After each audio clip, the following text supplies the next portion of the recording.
everyone. Ito yung ating calamaris. Sa mga gustong matuto kung paano magluto ng calamaris, tara, gawin natin guys. Let's go! For today's video guys, we will make our dinner. We will cook our dinner. This is a squid.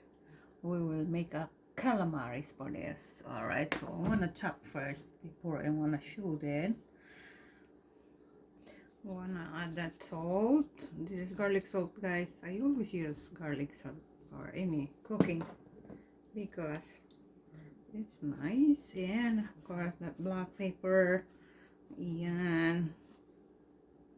So aside from that, we have our ordinary salt. You need to add more para masarap. Mix muna natin yan. Mikos. This is my husband's favorite, so we need to cook. Okay. Add flour. Flour.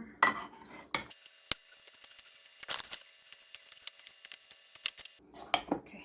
Set aside muna natin siya for a while. We need to beat that egg. What we gonna do is mix that on top. And mix it again by hand para mag-ano siya, mag-absorb.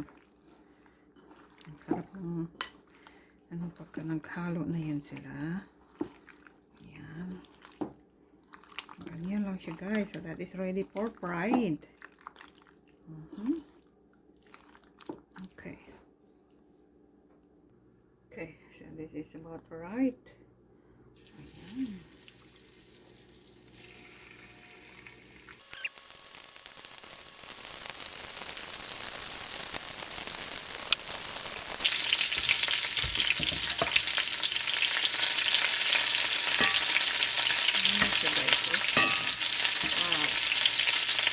Crispy.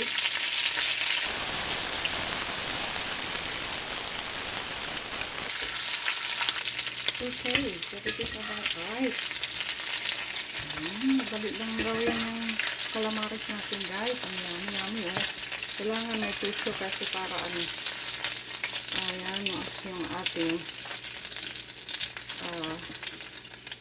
absorb yung oil. But anyway, olive oil ang gamit natin. So, it's still healthy. Ayan. Ito na yung ating crunchy. Alright. So, we're ready for dinner. Thank you so much for watching, guys. Ayun. Yummy.